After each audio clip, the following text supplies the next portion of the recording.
the cloud. There you go, my friends, ladies and gentlemen. All right, a very warm and fuzzy welcome. Fuzzy? Why not? Very warm and fuzzy welcome to Daily Power Parsha. Today is Thursday, October 21st, 2021, which makes this 10/21/2021. Sounds kind of cool, I guess. All right, we're in the middle of the Torah portion of Vayeira, and we have so much good stuff to get to. So bear with me as I get my screen ready to share. This has been an action-packed, I don't know, I mean, there's a lot in every Torah portion, but this Torah portion, it just feels like there's so many stories. It's like Abraham and the circumcision and the visit and God's visit, the angel's visit, the promise of a child, the overturning of Sodom, that just all this stuff is going on. And then Lot and his wife and the salt and his daughters and the children from his daughters, all this stuff is going on. Anyway, yesterday, which was Wednesday, let's see where we got to. Yeah. We got to the end of the story of Lot and his daughters. And today we pick it up with Genesis chapter 20. So I'm going to share my screen with you. Let's jump in. All right, Abraham is on the move. Abraham is on the move. Genesis chapter 20. Here we go. And Abraham traveled from there. Remember, Abraham was near Sodom, the whole destruction. He was able to look out and see the smoke billowing up from the plain. God told him about the destruction. Abraham travels, and he goes to the land of the south. The land of the south. In Hebrew, the Negev, HaNegev, goes to the south. And he dwelt between Kadesh and between Shur. And he sojourned in Gerar. And Abraham said about Sarah, his wife. No, one second. Slow down. I'm telling myself, slow down. Gerar was the place where the Philistines, the Plishtim, lived. The Philistines. We spoke about the Philistines, Plishtim last night. Hijacked love, unhealthy love. That was last night's Torah studies class. But this is where the Philistines were living. Once again, when Abraham and Sarah, Avram and Sarah come to a new place, they do this whole, we're not married, we're just siblings, as kind of a protection thing to make sure that no one knocks off Abraham to marry Sarah. So here we go. Abraham said about Sarah's wife, she is my sister. And Avimelech, the king of Gerar, sent and took Sarah. So, that's your sister. Bring her to me. The king says, I would like to meet her. All right, I'm using the word meet euphemistically. God came to Avimelech in a dream of the night. And he said to him, behold, you are going to die. God says, you're going to die because of the woman whom you have taken, for she is a married woman. Yeah, you didn't know this because you were told that Abraham and Sarah were siblings. But God says, let me tell you, you've now taken a married woman. You're going to die. Now, Abimelech, the Torah says, Abimelech had not come near to her. So nothing had happened. He had just called for her, but nothing had happened. And he said to God, oh Lord, will you kill even a righteous nation? In other words, you're going to kill the innocent? Did he, Abraham, not say to me, she's my sister? In other words, you're blaming me? You're saying, I'm going to die because I did something. I didn't do anything wrong. I was told they were siblings. What? I didn't know she was married. How is this my fault? How am I guilty? This is Avimelech justifying himself to God, maybe in a dream, maybe now out of the dream. It says that God came to him in a dream of the night. Is it literally a dream? Are they conversing in a dream? I don't know. But there's a dialogue. Abimelech says, what, you're going to take out a righteous person, an innocent person? I was told she's my sister, that they're sisters. And even she said, he's my brother. She corroborated the story. With the innocence of my heart and with the purity of my hands have I done this. I'm innocent of heart and pure of hands. I did not have any malicious intent. I was not intending on stealing a married woman. I was not intending on any act of infidelity or morality. I thought she was available. Now, slow down. Was he truly innocent? Was he truly free of guilt? I mean, did he not anyway call for her? They weren't married to each other. Like, what was his intent anyway? So clearly he's not the most moral fellow we can imagine in general. But of intentionally going after a married woman, that we can say that he justifies himself over here. Now we could say, yeah, he indeed, that makes sense.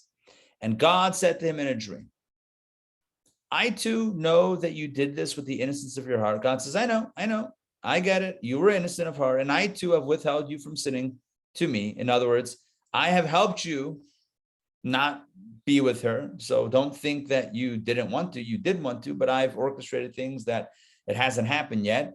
Therefore, I did not let you touch her, right? God says I made things happen where you guys didn't get too close. And now, here's the bottom line, God says, return the man's wife because he is a prophet and he will pray for you and you will live. But if you do not return her, know that you will surely die, you and all that is yours. God says very sternly, look, you might have been innocent, but now you have to send her back home. Send her back home to her husband. If you don't, you're going to die. It sounds like he already got sick, and the cure is going to happen when Abraham prays.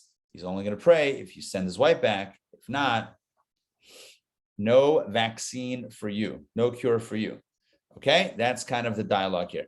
So interesting. Let's toggle a Rashi that I wanted to reference. Let's see if we can find it. Give me a moment. Let's see if I can find it here.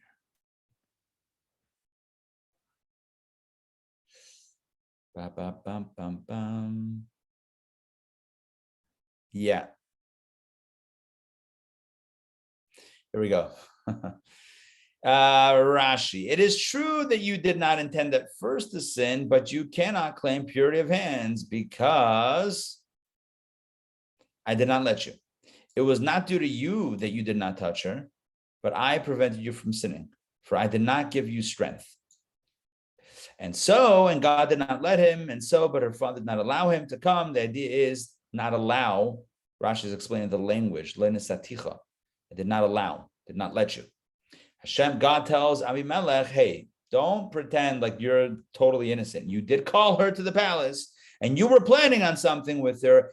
I had to intervene and sap your energy, whatever that means precisely. Yeah, we could use our imagination, whatever that means. But I ensured that you don't have the ability to be with her, etc. And thus, I get some credit here as well. But now your responsibility is to send her back home to Abraham. He's a prophet. He'll bless you, and things will be good.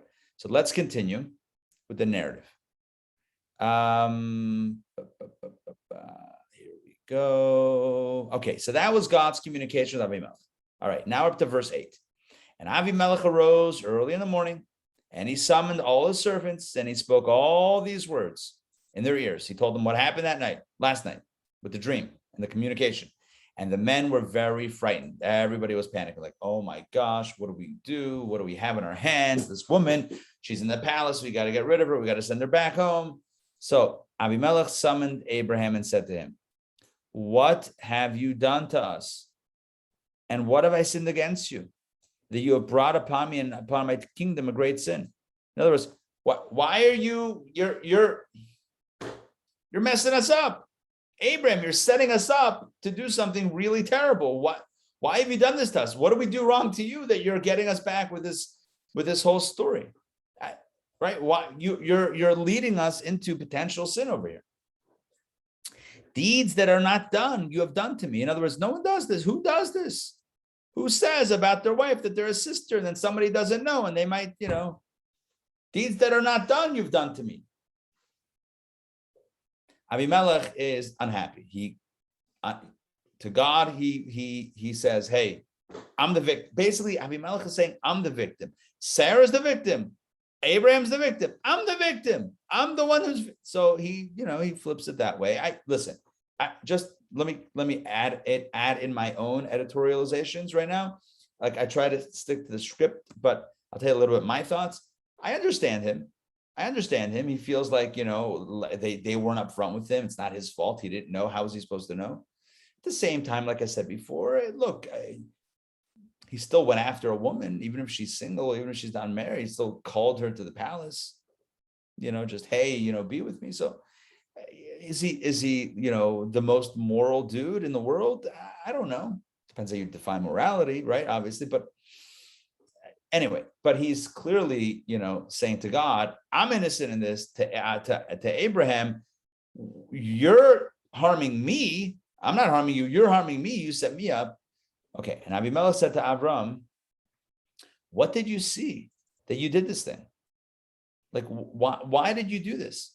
Why this whole ruse? Why the game? Why get me and set me up to get in trouble? Verse 11, and Abraham said, for I said, surely there is no fear of God in this place, and they will kill me because of my wife. Same rationale with Egypt. Again, I'll just repeat it. We did it last week.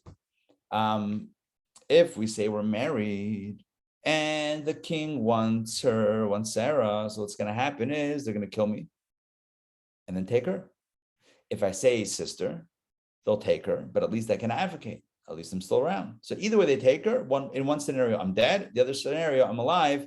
And maybe I have negotiation. So he says, I thought, surely there's no fear of God in this place, right? It's not a God-fearing place. There's no Yirah Shamayim. There's no reverence for something. There's no morality. There's no objective morality. So they'll kill me. And also, indeed, she is my sister. Abraham says, I lied? I didn't lie. She's my sister. Oh, okay, hold on. Not literal sister, but the daughter of my father, but not the daughter of my mother, and she became my wife. Let's check out the family tree. Let's see if we have a quick note on this guy. Give me a second. Rabbi, why did Abraham journey away from where he had been at this point? Good, excellent question. It doesn't mention a famine, right? It doesn't mention that. Rashi explains, sorry for not mentioning this before. When Abraham saw that the cities had been destroyed and that travelers had ceased to pass by, he migrated from there. Remember, Abraham's entire role, his avodah, his thing was he had a tent that was open on all sides, and anyone who passed by, he pulled them in, fed them, and taught them. That was his deal. So you have to set yourself up, like the young Chabad rabbis, like the young rabbinical students in Manhattan on the streets. Hey, excuse me, you Jewish? Want to wrap tefillin? Right? You wouldn't go in an abandoned shopping mall because you're not going to get any traffic, right? So Abraham has set up shop right near the big cities, the metropolis of Sodom and Amorah. Well, they've been destroyed. So there's no foot traffic anymore. So he's moving to a place that has more traffic. Another explanation, to distance himself from Lot, who had acquired a bad reputation because he had been intimate with his daughters. Right? And that's the proximity to the story that we just read right before that, right? As Lot has a child from his daughters, Abraham's like, you know what? I think I'm going to move just because I'm your uncle. And now it's a little bit complicated, this family tree. So anyway, so Abraham, either way, that's why Abraham moves. That's why he travels. Now let's pick it up over here. How is she his sister? What's going on? Sister, my father's daughter, not my mother's daughter. What's going on? So Rashi says the following.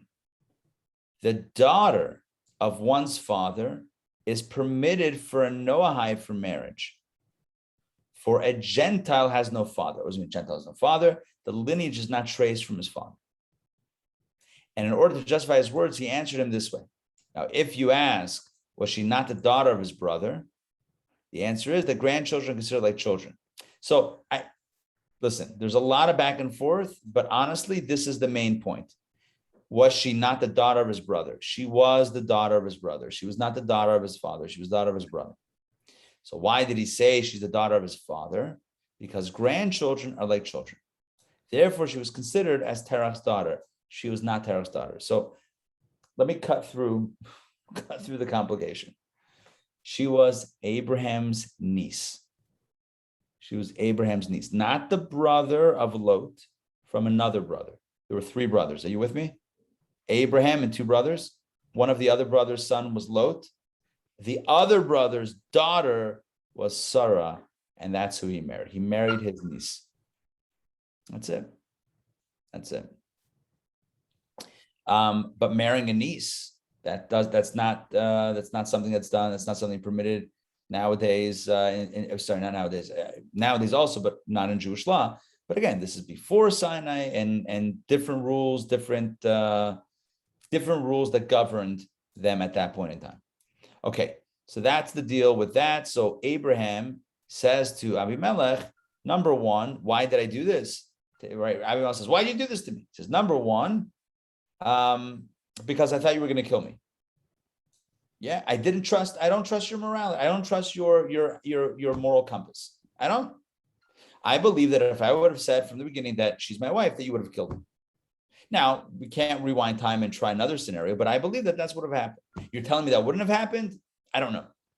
But you're asking me why I did this. I'm telling you why I did this. And the fact that I lied, she is my sister. In other words, family, not only marriage, but also a relative otherwise. So sister is a colloquial term that refers to also niece or whatever. Okay. Let's continue. And it came to pass when God caused me to, Joy. Unmute. Okay. Not to be a devil's advocate, but I'm going to be it anyway. It just seems from a woman's perspective that both Lot and Abraham were giving up their women. Like, here, oh, don't hurt me, take her. Yes, correct. Yes. Yeah. I agree. That's why I gave, right. So with Lot, I don't know. Again, unless whatever. But with Abraham, the rationale that resonates with me, because I have the same question. Rationale that resonates with me is him thinking, look, there are two options here. Maybe there are three, I don't know. But the two that are on the table here is, this is my wife or this is my sister. This is my wife, they're going to kill me. Now, the problem with that is they're still going to take her. So she's still now vulnerable. But she's now more vulnerable because I'm out of the picture. If I say she's my sister, right? So it makes it sound like, well, then I get to live. Then whatever happens to you, happens to you. But that's why I think, again, my understanding is that it's not just about him, because that sounds very selfish, that it's really about her. It's I will live and then be able to help, and be able to step in, be able to advocate, be able to do something as opposed to being dead. So in one scenario, she's vulnerable on her own. In the other scenario, she's vulnerable indeed, but at least he's alive. And vis-a-vis her, he might be able to help. That's the little twist that I have on it so that it makes sense. Otherwise, I'm with you on the question. So Abraham continues to explain to Abimelech, to the king. And it came to pass when God caused me to wander from my father's house. I guess that's the beginning of the journey, that I said to her, this is your kindness, which you shall do with me. Whither we come, say about me, he is my brother. Right? He says, from when we started traveling, my wife and I had this deal. Wherever we go, we're siblings, we're not married. That's it. We're siblings. He felt it was a safer option, certainly for him. And I'm saying possibly even for her. And Abimelech took flocks. Okay, so that's the end of the dialogue. Abimelech comes to him and says, what did you do to me? You set me up. What's wrong with who does this? And Abram says, look, this is why he did it. And this is who does it. Okay, next. And Abimelech took flocks and cattle and men servants and maidservants, and he gave them to Abraham, and he restored to him his wife Sarah. So what's happening here is, once again, like with Pharaoh, Abraham gets stuff. He gets material wealth, flocks, cattle, men servants, maid servants. He's getting it from the king, from Abimelech. And of course, he gets his wife. And Abimelech said, here is my land before you. Wherever it pleases you, you may dwell. Very interesting. Abimelech says, not only am I believe it was Pharaoh who said, here's the stuff, here's your wife, leave. Abimelech says, here's gifts, here's your wife, you can stay. That's nice. Here's my land before you. Wherever it pleases you, you may dwell. Wherever you want. And to Sarah, he said, behold, I've given 1,000 pieces of silver to your brother. Calls him brother.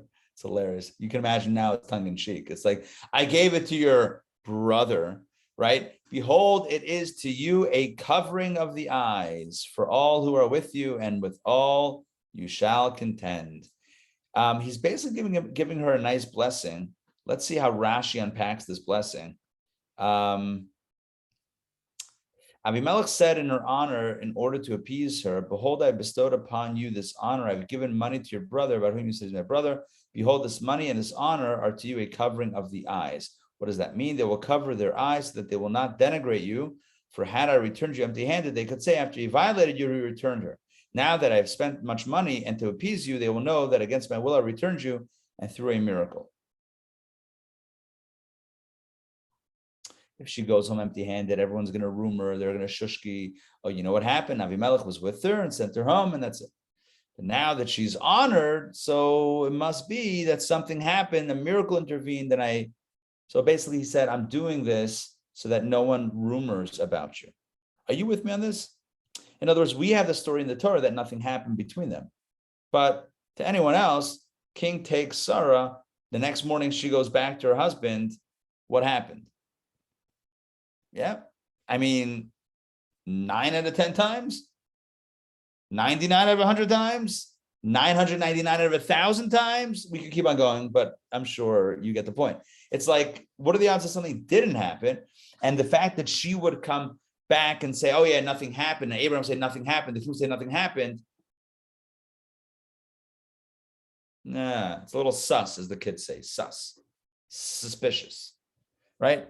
So, but now that he gives her all this stuff, he's saying somehow it's going to help corroborate the story or help, not corroborate the story, but help verify and validate that nothing indeed happened, according to that logic that Rashi says. Okay. And you will be able to contend with all the people in the world. In other words, you shall have the opportunity to contend and to show these evident facts. By the way, I need to tell you something, okay? Because I feel like there's a piece of information that's very important that I have to share. When Sarah eventually gives birth to Isaac, yeah, you know what the rumor was? It's not Abraham's kid. That was the rumor. That was the rumor, because she gives birth shortly after. I mean, shortly, whatever. Months after, she spends the night at the palace of Avimelech. And everyone's like, well, what do you think happened? And then miraculously she gets pregnant. Yeah, after all these years with her husband, now she gets pregnant. Again, we know the story. We got the Torah. We got the truth from the source. But what were people saying? That's why it says that God created a miracle and made Isaac's face look identical to his father Abraham, so that would debunk, that would put an end to all of the rumors, all of the lashon hara, the lushing, all of the gossip about Sarah and Abimelech. Are you with me on this? Yes, sort of. Okay, let's jump back in.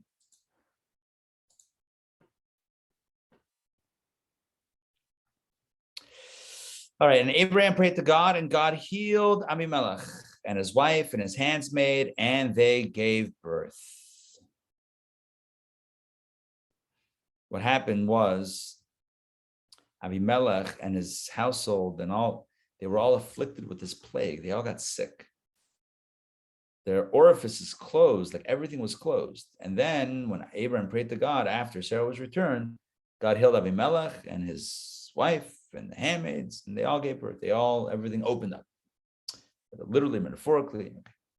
For the Lord had shut every womb of Abimelech's household because of Sarah, Abraham's wife. Okay, let's continue Genesis chapter 21.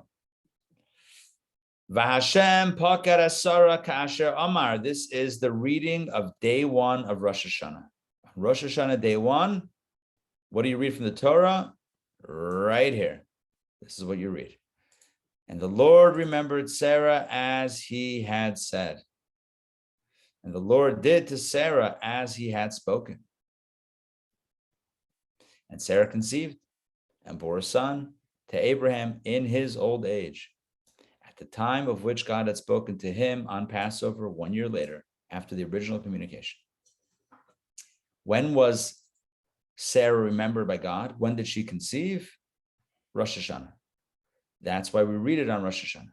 We read on Rosh Hashanah to remind us of the power of prayer, the power of miracles, the power of God's blessings.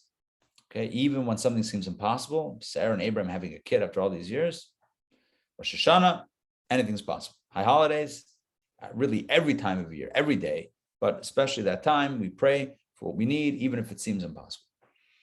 All right, so she gets pregnant, she has a child at the time that was foretold. And Abraham, verse 3, named his son who had been born to him, whom Sarah had born to him, Isaac. That was his name, Isaac. Yitzchak, laughter. And Abraham circumcised his son Isaac, Yitzchak, when he was 8 days old, as God had commanded him last week's Torah portion, right? God said from now on, all Jewish boys, 8 days old, circumcision. This is the first time it happens at 8 days with Isaac. Let's jump to reading number 5, which is really today's reading. So we've just read about the birth of Isaac. I told you this Torah portion is chock full of excitement, chock full of drama. Let's continue. And Abraham was 100 years old when his son Isaac was born to him. Remember, they were told about the child at 99. He was 99, she was 89.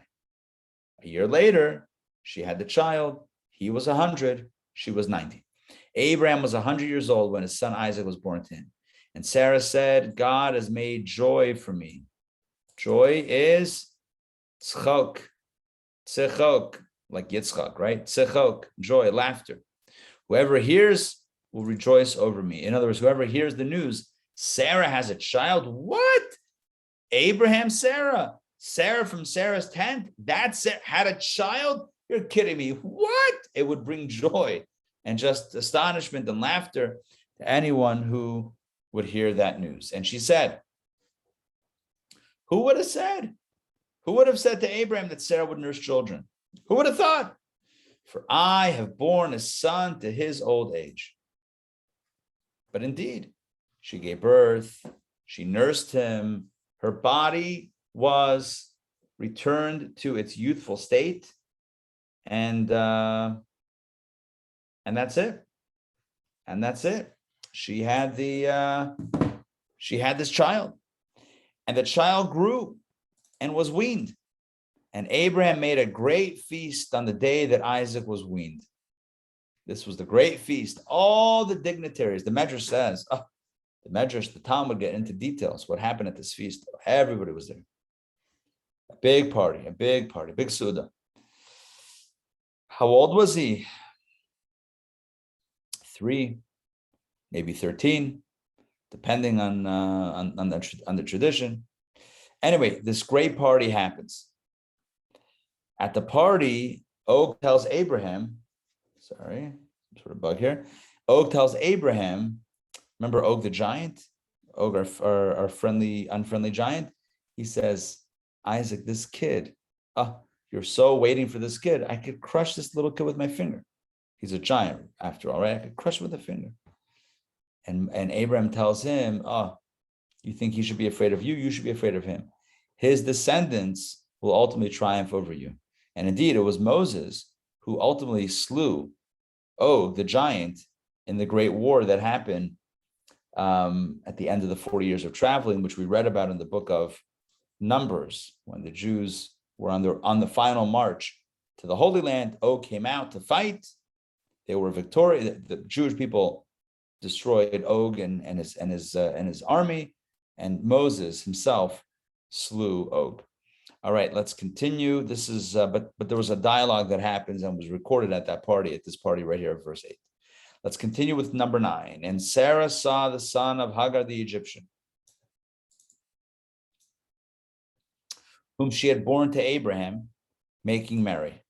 Now, basically, Sarah now has a child. Remember, Hagar has a 13-year-old child who's Ishmael, and she sees Ishmael is making merry. What does it mean, making merry? Let's see Rashi. Rashi says, mitzachek. Again, that word mitzachek, like Yitzchak, mitzachek, but this is referring to the brother, to Ishmael, an expression of idolatry. As it is said, and they rose up to make merry. This is regarding the golden calf. It used the same word, tzachek, letzachek, regarding idolatry, the golden calf. So what does it mean that they were making merry? It means that she saw him serving idols. Another explanation, it's an expression of illicit sexual relations, as it is said, to mock me, letzachekli, to mock me. This is regarding the wife of Potiphar, the master of Joseph in the Joseph drama, when she accused him of assault, right? She said, you brought this Hebrew into our house and he just tried to assault me and rape me and all that stuff. So she says, you brought him home to our house to mock me, letzachekli, but that means to elicit sexual relations. So there you go. So that can mean that. Another explanation, expression of murder, as it said in another verse, let the boys get up now and sport before us. And that word, yischaku, can mean sport, and that means murder. So it's the three cardinal sins. In case you're wondering, these are the three cardinal sins: idolatry, immorality, and murder. So whether it was one of the three, two of the three, or all of the three, Sarah sees the son of Hagar, Ishmael, making merry, doing activities that are not kosher. And Sarah, one second, let me toggle Rashi off for a second, makes it easier to read. And Sarah said to Abraham, to her husband, drive out this handmaid and her son. You gotta get rid of them. Negative influence. For the son of this handmaid shall not inherit with my son, with Isaac. Sounds like the issue is inheritance, but really it's about a bad influence. This boy is now 13. He's not a good influence. We have to distance this child away from the house, kick him out. But the matter greatly displeased Abraham concerning his son. Abraham did not want to kick out his son from his house. Can you imagine the difficult position that Abraham is in? He's being told by Sarah, his wife, to kick out the handmaid and the Hagar and her son, Abraham's first son. He doesn't want to do it. It's a very complicated situation now. What do you do? So God steps in. God said to Abraham, be not displeased concerning the lad and concerning your handmaid. Whatever Sarah tells you, hearken to her voice. For in Isaac will be called your seed. God tells Abraham, listen to your wife. Listen to your wife. He's not a good influence. Isaac is your legacy, your torch, not bearer, whatever, the one who you will pass the torch to. So yes, you can send away Hagar and Ishmael. But you should know, also the son of the handmaid I will make into a nation, because he is your seed. He will also be great because he's your child. But don't worry, he'll be taken care of, but he doesn't need to be in the house. And Abraham arose early in the morning, and he took bread and a leather pouch of water, and he gave them to Hagar, and he placed them on her shoulder and the child. And he sent her away, and she went and wandered in the desert of Beersheba. So this is what's going on. He sends them away in the morning. He gives them some food and drink, and that's it. And the water was depleted from the leather pouch. They ran out of water. And she cast the child under one of the bushes. She put him down to rest. No water. She put him down under one of the bushes for some shade. Remember, they're in the desert. Can you imagine how hot the desert is? It's a desert. No water. So she feels like he's going to die. She can't bear to see him suffer. She puts him under a bush. That's it. She walks away. And she went and sat down far from afar, at about the distance of 2 bow shots. 2 bow shots, I guess in the era of bows and arrows, you would know what that is. I don't know what that is. 2 bow shots. It's a far distance. For she said, let me not see the child's death. She didn't want to see her child suffer and die. And she sat from afar, and she raised her voice and wept. Clearly, she loves her child. They run out of water. Just to recap the story, he's not doing well. She puts him under the shade and then walks away. She can't bear to see. And God heard the lad's voice, and an angel of God called to Hagar from heaven, and he said to her, "What is troubling you, Hagar? Fear not, for God has heard the lad's voice in the place where he is." In other words, you think he's going to die. He's not going to die. God has heard your voice, and it's going to be good. Rise, pick up the lad, and grasp your hand upon him, for I shall make him to a great nation. God says, or the angel of God communicates God's voice, God's message. The angel of God says, don't be afraid. Don't be troubled. Hashem is listening. Take your child and everything will be okay. Don't abandon him. Take your child. Cut to the next scene. And God opened her eyes and she saw, you guessed it, a well of water. And she went and filled the pouch with water and gave the lad to drink. She did not see a well of water before. She didn't see it. She cries out, he cries out, God says, I heard you. God says to the angel says, God's heard your cries, your prayers. You'll be okay. And suddenly, well of water. The commentaries discuss, was it a new well of water that miraculously appeared, or was it a well of water that was there, but she didn't see it? Two ways of looking at it. One could say the well of water was already there, but she was so despondent, she didn't see it. And this is a truth in life. Sometimes we're so stressed out about something. We're so nervous about something that we don't see the solution that's right here. The solution could be sitting right next to us, and we don't see it because we're panicked. When we're panicked, we make the worst decisions because we don't see the solution. We're just filled with fear. We're filled with anxiety. We're filled with stress, and we're not able to see the solution. So it could be that the well of water was already there. It wasn't a miracle. It was there. She didn't see it. Once God reassures her that everything's going to be okay, she can relax and she sees the well. That's one opinion. And the other opinion is no, God created a new well of water, poofed it into existence, and now there was the opportunity to drink. Well, either way, she went and filled the pouch and gave the lad to drink, and God was with the lad. And the lad grew. The lad grew, and he dwelt in the desert and became an archer. Oh, look at that. We spoke about bows and arrows before. 2 bow shots, kind of foreshadowing what's going on here. Anyway, he dwelt in the desert, and he had an opportunity to shoot many bows, right? Many arrows with his bow and arrow because he became an archer. And he dwelt in the desert of Paran, and his mother took for him a wife from the land of Egypt.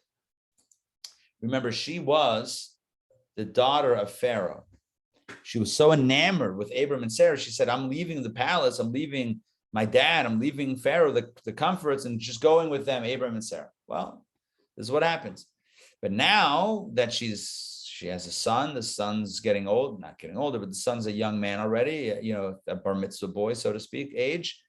At some point, it was time for him to get married after that. And so she found him a wife from the land of Egypt. Seems like they're on their own at this point. Okay. Let's do one more reading. Okay, one more reading. Tomorrow, we'll do 7 and Haftorah, although those are 2 major pieces. I mean, not only big, but also just in a good way. I'm putting my hands like an agony, but it's a good agony, filled with such amazing ideas. I don't even know how we're going to get through it all, but we'll say that for tomorrow. We'll have to pull off that trip tomorrow. All right, Genesis chapter 21. Verse 22. Now it came to pass at that time. So cut back to Abraham, because the scene cut to where Abraham and Sarah send away Hagar and her son Ishmael, and they go their own way, and that's a new chapter in their lives. Well, back at the ranch, Abraham is living amongst the Philistines in Gerar. So it came to pass at that time that Abimelech and Pichol, his general, Pichol was his general. So king and general said to Abraham, God is with you in all that you do. That we see. We see that yours is a special connection. God is hooking you up. And now swear to me here by God, says Abimelech, that you will not lie to me or to my son, to my grandson, according to the kindness that I've done with you. In other words, I acted very kindly, even though you deceived me. I acted very kindly. I gave you back your wife, and I gave you wealth, and I let you live amongst my people, right? So according to the kindness that I've done with you, you shall do with me and with the land wherein you have sojourned. So basically, Abimelech says, let's make a deal. Let's make a peace treaty. I don't want to hurt you. You don't hurt me.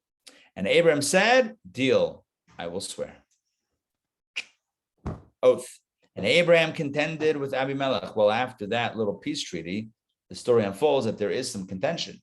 Abraham contended with Abimelech about the well of water that the servants of Abimelech had forcibly seized.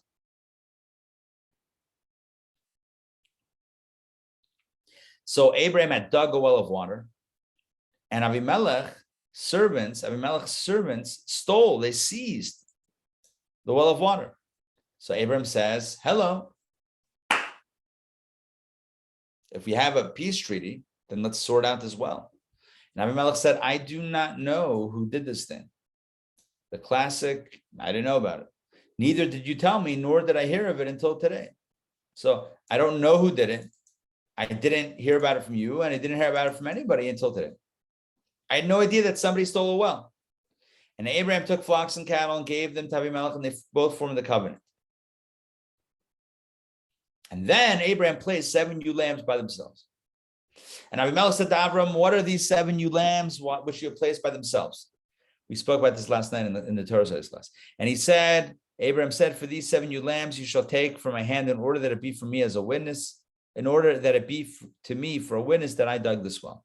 In other words, I'm giving you these 7 lambs. By you receiving it, you are acknowledging, that's your signature, acknowledgement that yes, Abraham, you dug those wells, that well is yours. Or you dug that well is yours. Therefore, he named that place Be'er Sheva, which means the well of the oath. For there they both swore. They swore. Be'er means well. Sheva is an oath. Be'er Sheva is the well of the oath. It's the well over which they both swore to acknowledge that it's Abraham's and get along. And they formed the covenant in Be'er Sheva. And Abimelech and Fichol as general rose, and they returned to the land of the Philistines. So they made it. They made the covenant. They made the deal. They shook the hands, and then Abimelech and Fichol went back home. And Abraham, however, planted an Eshel in Be'er Sheva. What's an Eshel? Eshel stands for Achila, Shtia, and Lina or Levia, which means eating, drinking, and resting or escorting out, which means hospitality.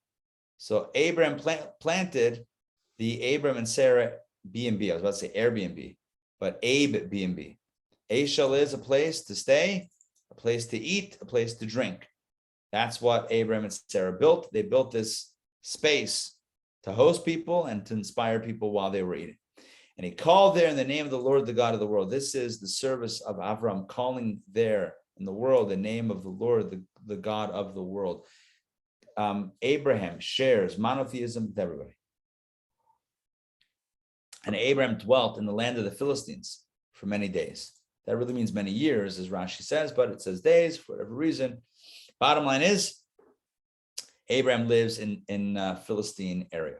Okay, that takes us to the end of reading number 6, which I think is good, because tomorrow, again, 7 and Haftorah, and we're all caught up.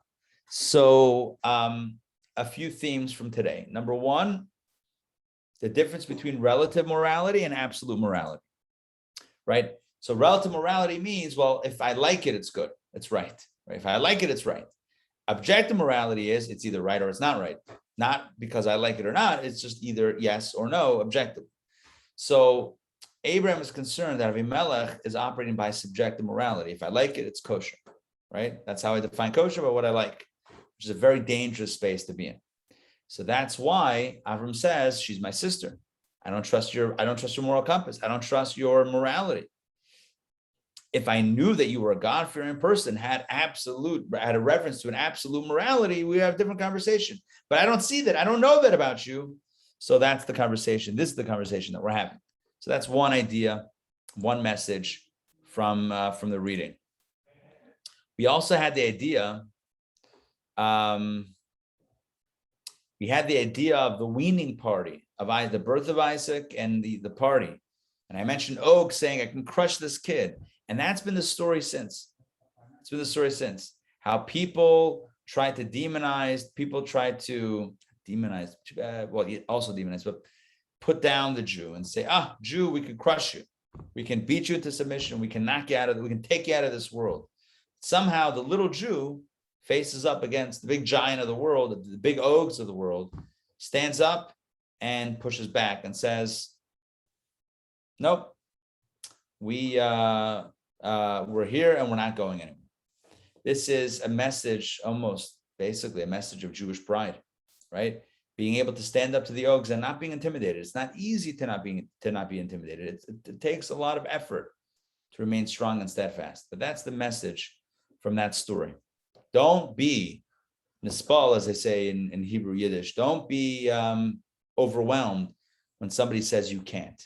When someone says, you know what I could do to you? I could crush you. You could crush me. Thank you very much. I'm going to make a difference in this world. You can crush me. Don't crush me. We'll see who gets the last laugh, essentially, Abraham tells Og. And indeed, that's what happens. All right, so that's that. Never be intimidated. Never think the world is too big. It's too scary for you to be who you are as an individual. Like Donna always says, right? When the building says no Hanukkah display, you make a Hanukkah display. That's it. Don't take no for an answer. Am I wrong, Donna? I'm not wrong. I'm right. Donna's our hero in her building. Yeah. I mean, so we got a new board. Like, I've been here many years, and every year they had a little token little Hanukkah menorah, but all of a sudden it disappeared last year because there was a new board. So I had to go to the management office, and it took some effort and a few communications and this and that, and got them to give it back. And also I have to make sure, because they had put it next to the place where they have dog treats. So I said, that is not appropriate. You can't do that. Right. Exactly. Right. So it's a constant. And then also, like I said, they only put it there for the 8 days. And I said, meanwhile, the Christmas tree is there for 2 months, right? So I said, why not keep it just the same time you keep the Christmas tree?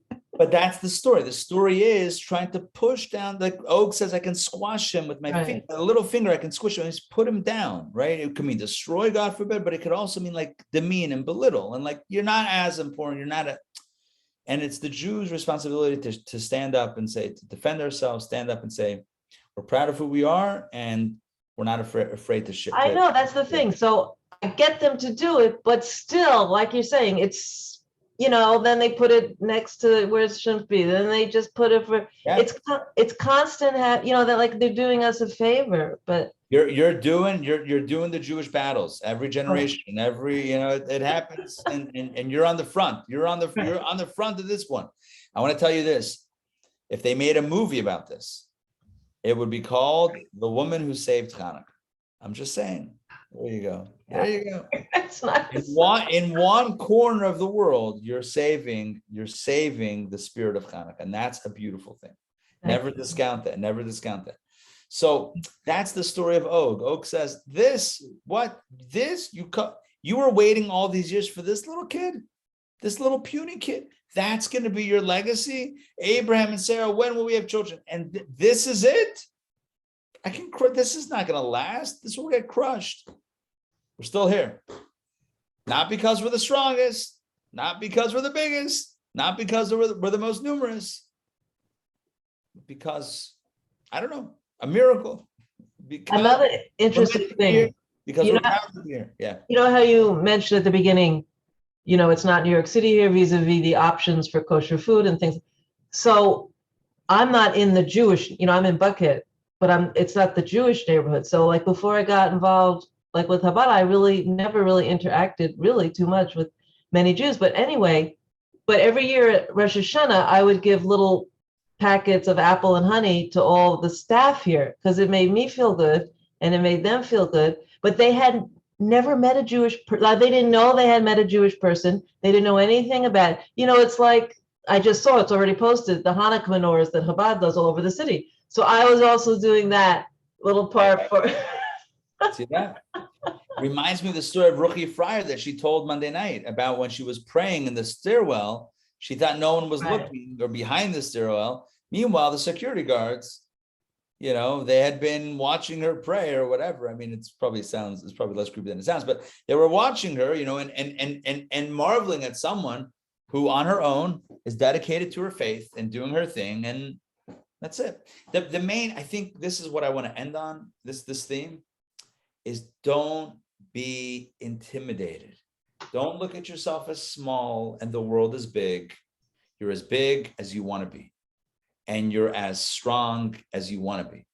And you're as influential as you want to be, right? Seize the moment, seize the opportunity, be an influencer, for positive, and make a difference. That's it. No reason to cower. It's the fear. It's the head games. It's the emotional stuff that just handcuffs us, that keeps us back from achieving what we need to achieve and what we could achieve. So let's get rid of all the drama, no drama, drama-free zone, and just lean into what we're here to do. Make the world a better place, study Torah, and do mitzvot. Love the other as yourself, and share the light. All right, my friends, it's great to have you here today as always. Please God, tomorrow, 12 noon, Friday, special edition, reading 7, Haftorah. I'm telling you, both are major. What are they about? The binding of Isaac, major story, the binding of Isaac happens tomorrow. And the story of Elisha and the wife of the prophet whose husband died and she was left penniless, and the miracle that ensued. I can't say more, but it's one of the most beautiful stories, haftorahs, that exists. It's absolutely, it's incredible. And there's also a deep mystical interpretation that I can't wait to share with you tomorrow. So that's tomorrow, 12 noon. A quick reminder, tonight, Curious Tales of the Talmud 2, 3. I know it's complicated. This is Curious Tales of the Talmud 2, lesson 3. This is a ticket to paradise. Join me tonight, 8 p.m. for that class.